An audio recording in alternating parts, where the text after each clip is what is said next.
Ladies and gentlemen, boys and girls, children of all ages, I am back. This is the Pro Wrestling Enthusiast, and I'm bringing you the Pro Wrestling Enthusiast podcast. Reviewing NXT tonight. Not really much to talk about. You know what we're building up to. We're building up to NXT TAKEOVER War Games. I'm going to do my predictions for that show in a separate video. But, yeah, let's get right into it. Great show tonight, as always, for NXT 1 hour.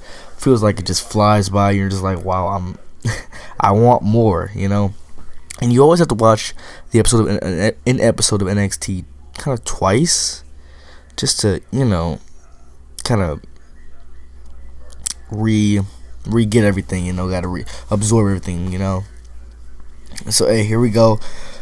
We opened up the show with Mauro Ranallo, Nigel McGuinness, and Percy Watson, who welcomed us for the go home show for NXT TakeOver War Games. And of course, they ran down the matches that were already announced, and you know what segments will be going on tonight. We started off with the Street Profits, who faced off with Tino Sabatelli and Riddick Moss. So they're going to be pushing Sabatelli and Moss.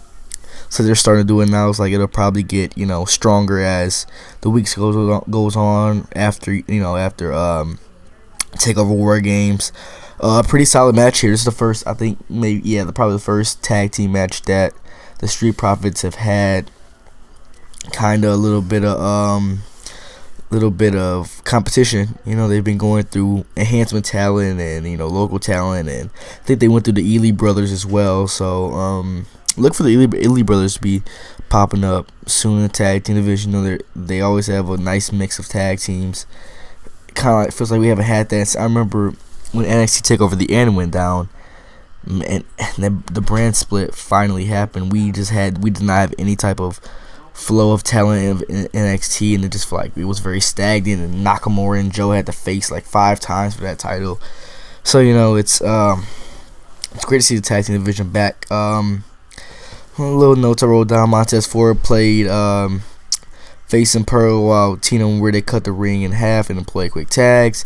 He eventually got away, and Angelo Dawkins clean house. Tino Sabatelli fought back, but after he cleared far off the apron, he turns into a straight punch. Montez held Moss while the referee counted 2-3.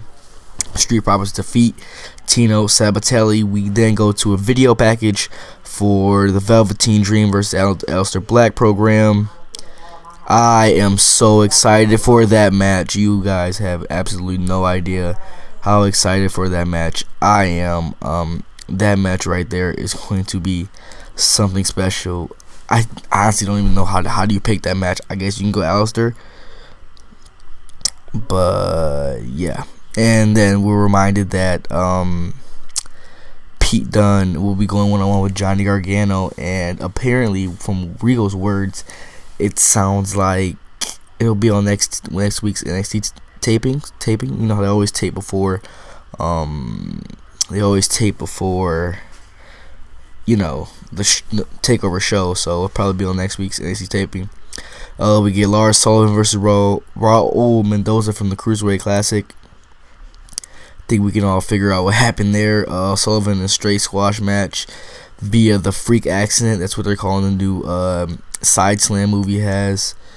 Mendoza had a little bit of offense in the beginning, but I think we all knew what was going here. It's basically just a way to build up Cassius Ohno and Lars Sullivan, which I think we all know Lars Sullivan's gonna win. I'm not sure what they're gonna do with Cassius Ohno.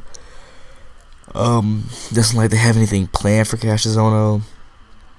So, but after the match, Sullivan got to inflict more punishment on Mendoza. Ohno runs in. Ohno flexes, screams at him, laughs at him, and just leaves.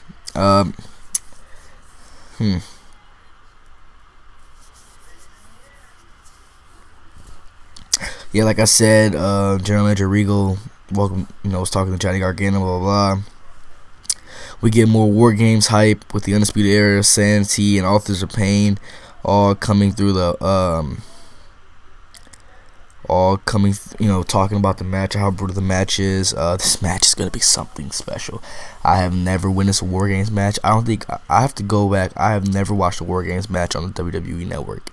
So I've never seen one. So I want to wait till TakeOver. I really do want to wait till TakeOver. That's the first. That's when I want to see my first War Games match. I want to know where I was.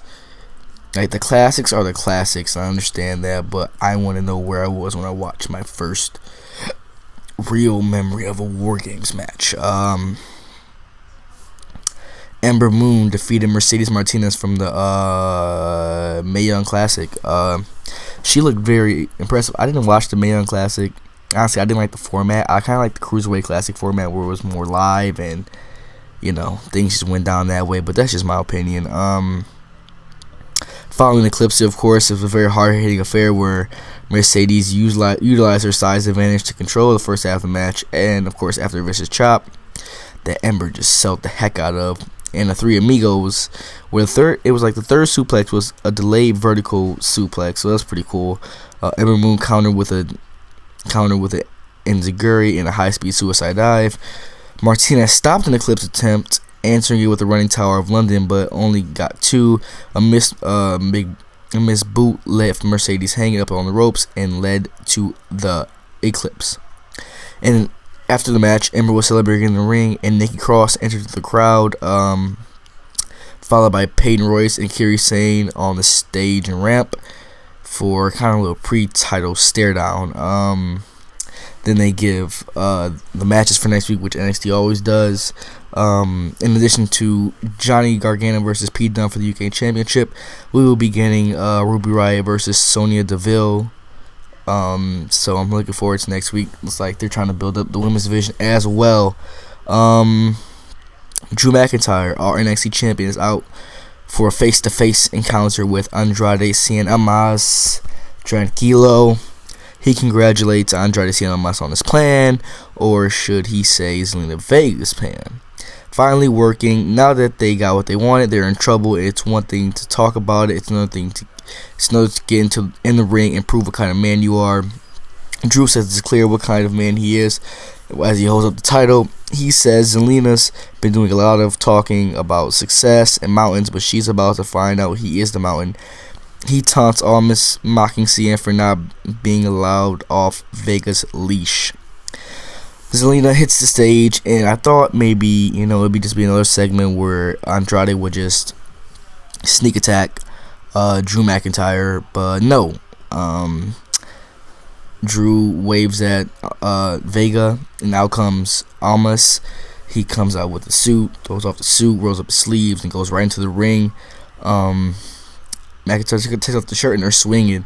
As soon as Andrade got into that ring, the champ put him down, and Vega goes off the top rope and goes for a crossbody on McIntyre, but that attempt backfires.